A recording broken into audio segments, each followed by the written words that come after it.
Beato Antonius Neirot adalah seorang imam Dominikan yang murtad menjadi seorang muslim dan mendedikasikan dirinya untuk menerjemahkan Al-Quran dalam bahasa Latin.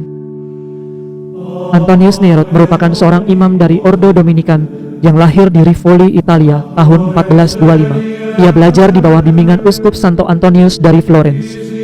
Antonius Neirot, seorang yang sombong dan keras kepala, tidak puas dengan misi yang ditugaskannya. Melawan nasihat Santo Antonius Florence atasannya, biarawan muda yang gelisah ini bersikeras meninggalkan biaranya, berambisi untuk berkhotbah di Italia Selatan. Dalam pelayarannya ke Italia Selatan, kapalnya direbut oleh bajak laut Moor dan bersama penumpang lainnya ia dibawa ke Afrika Utara. Khalifah Muslim yang menyukai Antonius memperlakukannya dengan baik, bahkan ia tidak dikurung dalam penjara. Sifat Antonius Neirot yang tidak sabar, benci dengan sebutan sebagai tahanan, dan ingin menyelamatkan hidupnya karena sempat dikurung di penjara akibat kesombongannya, membuatnya menyangkal Kristus dan menjadi seorang Muslim. Transformasinya ke agama Islam bersifat total dan lengkap. Bahkan ia secara terbuka dan sepenuh hati mengabdikan dirinya untuk menerjemahkan Al-Quran ke dalam bahasa Latin.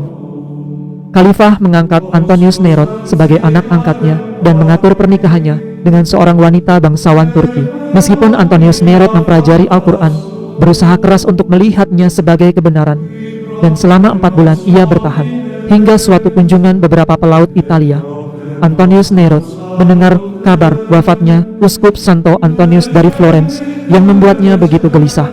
Ia bermimpi bertemu dengan sang uskup, dan dalam percakapannya dengan sang uskup, akhirnya ia mengalami perubahan radikal dalam sikapnya yang menyebabkan ia bertobat dan kembali kepada Kristus.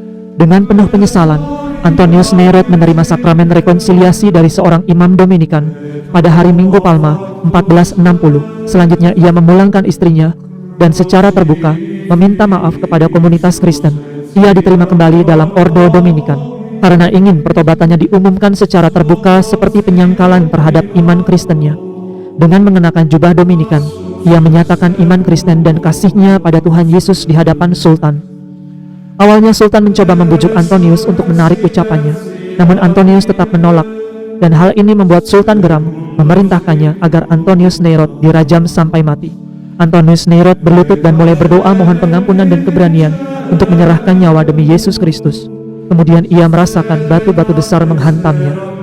Antonius dibunuh pada Kamis Putih 1460, dan para pedagang dari Genoa harus membayar mahal untuk memperoleh jenazah Antonius Neirot untuk selanjutnya dikembalikan ke kampung halamannya di Rivoli, Italia, di mana banyak mukjizat terjadi melalui perantaraan Beato Antonius Neirot.